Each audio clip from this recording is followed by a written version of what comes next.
Welcome back to Woodside Walker. Today we are visiting Wellington General Cemetery in Shropshire.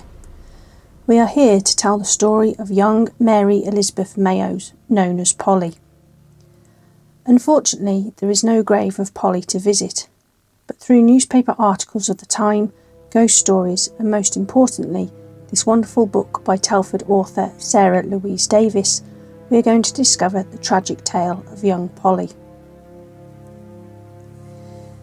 Today I am sharing the haunting true story of Mary Elizabeth Polly Mayos, a child whose tragic fate shocked Victorian England and whose ghostly legend still lingers in Shropshire. We'll explore Polly's life, the abuse she suffered, the shocking discovery of her remains, the infamous trial, and the legacy she left behind. Mary Elizabeth Mayos, known as Polly, was born on October 28, 1872, in Grafton, Herefordshire.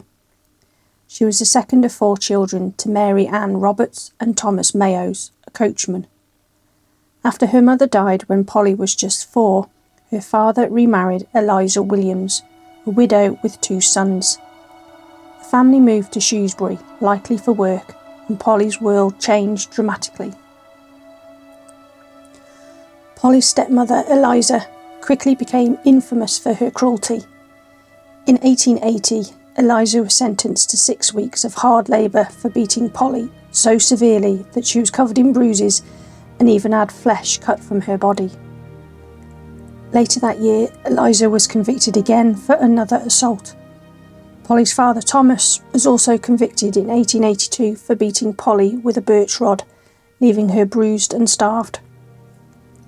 Neighbours often heard Polly's cries for help, but their attempts to intervene were met with hostility. Polly was described as filthy, emaciated, and desperate for affection, often sneaking to neighbours' homes for food and warmth. In December 1882, the family moved to Kinnersley in Shropshire, where Thomas found work as a gardener. The abuse continued.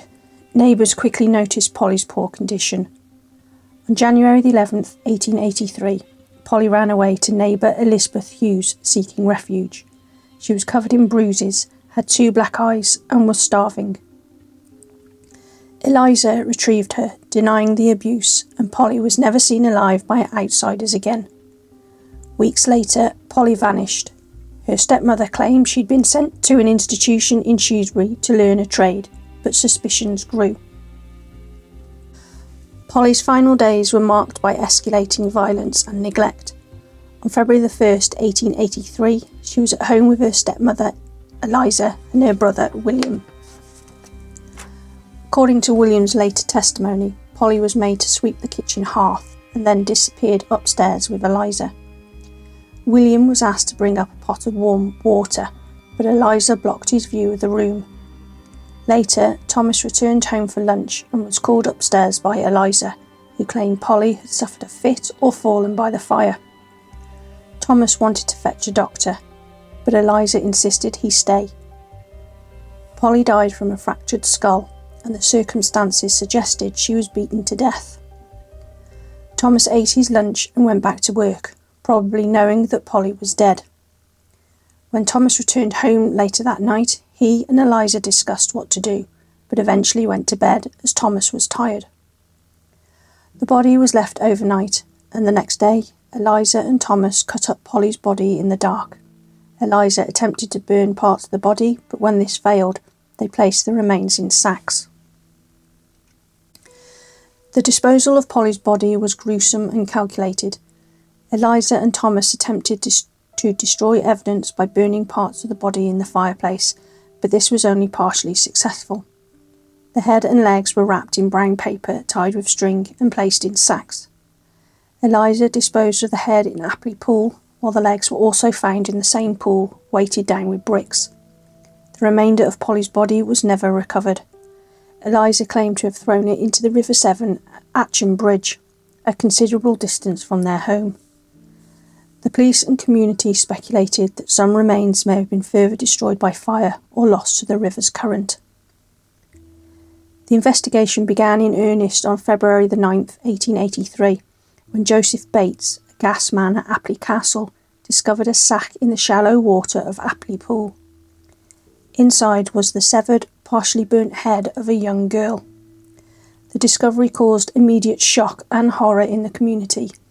The police, led by Sergeant Lloyd and other constables, quickly secured the scene and began a systematic search of the area.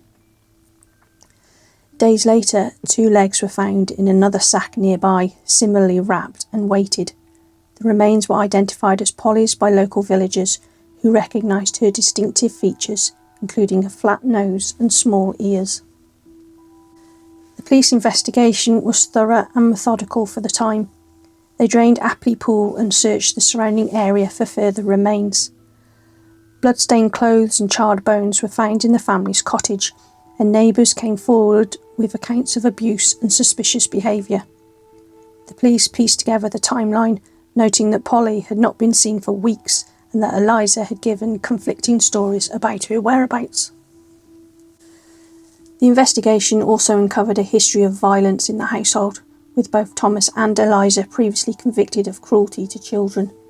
The police interviewed neighbours, family members and local residents, building a case that combined physical evidence with witness testimony.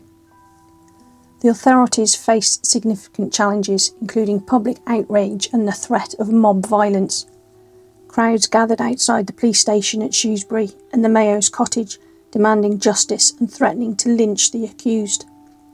Extra police were brought in to maintain order, and mounted officers were required to clear the way for the transfer of Thomas and Eliza between jails and courtrooms. The family's cottage was ransacked, and Eliza's belongings were burned in the street. The police took extraordinary precautions to protect the accused from the angry public. The trial of Thomas and Elizabeth Mayos took place at Stafford Assizes in April 1883. The proceedings were widely reported and closely followed by the public, who were both horrified and fascinated by the details of the case. The evidence presented was harrowing. Neighbours testified to years of abuse, and Polly's brother William, just 13, broke down in tears as he described the violence they endured. Medical experts confirmed that Polly died from a fractured skull, likely caused by a blow from her stepmother. Both Thomas and Eliza gave conflicting statements, each blaming the other for Polly's death and the subsequent mutilation of her body. Eliza claimed Polly died in a fit, while Thomas insisted Eliza was responsible for the fatal blow. The prosecution presented evidence of bloodstains, charred bones, and the attempts to conceal the crime. The jury was deeply affected by William's testimony and the medical reports, which indicated multiple blows to Polly's head. The trial also revealed the extent of the abuse suffered by Polly and her siblings. Witnesses described how Polly was frequently beaten, starved and neglected. Neighbours recounted hearing her cries for help and seeing her covered in bruises. The court heard how both Thomas and Eliza had previously been convicted of cruelty to children, and how Polly had run away to neighbours for food and shelter.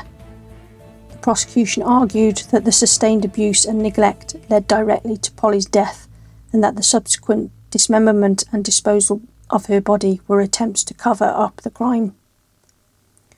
Public reaction to the case was intense and emotional. The community was outraged by the brutality of the crime and the failure of the authorities to protect Polly.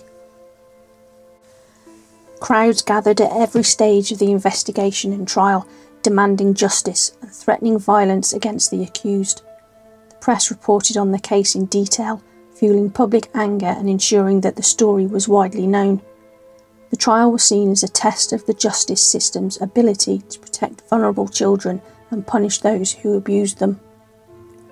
Ultimately, Thomas was acquitted of murder, but convicted as an accessory after the fact, receiving 18 months of hard labour. Eliza was found guilty of manslaughter and sentenced to 20 years in prison. Many in the public felt the sentences were too lenient, given the severity of the crime. Contrary to some stories, Eliza didn't die in prison just 6 years into her sentence, but she was released from prison in 1896. She changed her name, remarried, and lived until 1922.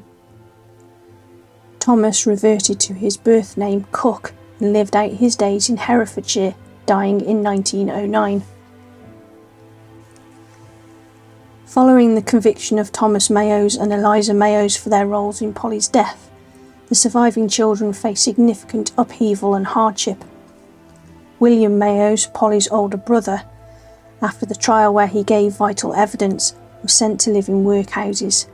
He continued to reside in these institutions for the remainder of his short life.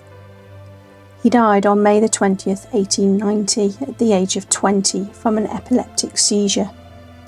At the time of his death, he was working as a day labourer at St Chad's Church in Shrewsbury, but was an inmate at Berrington Union Workhouse. William Williams, Polly's stepbrother and son of Eliza from her previous marriage, was deeply affected by Polly's death and the actions of his mother and stepfather. He initially became a butcher for a short period, then joined the army with the Shropshire Light Infantry in 1887. It is unclear how long he remained in the army, but he eventually moved to America.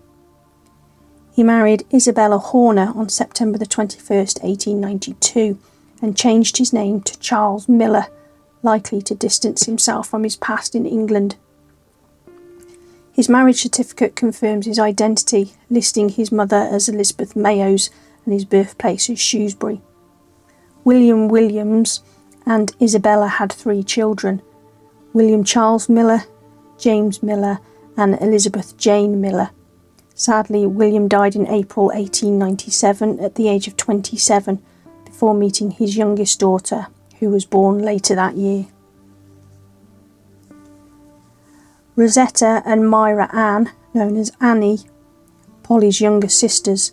After the trial, Rosetta and Myra Ann were sent to live with relatives at Churchstoke in Bishop's Castle.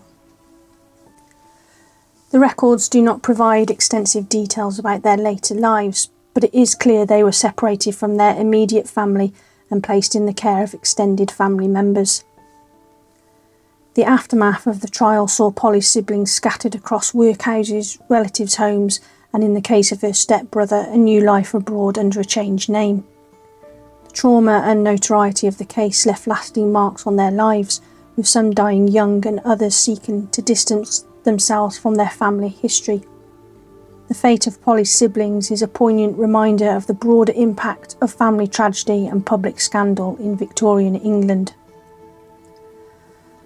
Polly's grave remains unmarked, but her story lives on in local folklore and the efforts of historians like SARAH-LOUISE Davies, who hopes to one day place a memorial in her honour.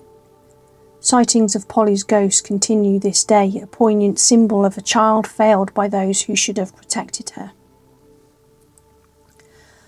Polly Mayos' story is a stark reminder of the dangers of unchecked cruelty and the importance of speaking up for the vulnerable. Though her life was short and filled with suffering, her memory endures, both in the sorrow of her community and in the ghostly tales that keep her spirit alive.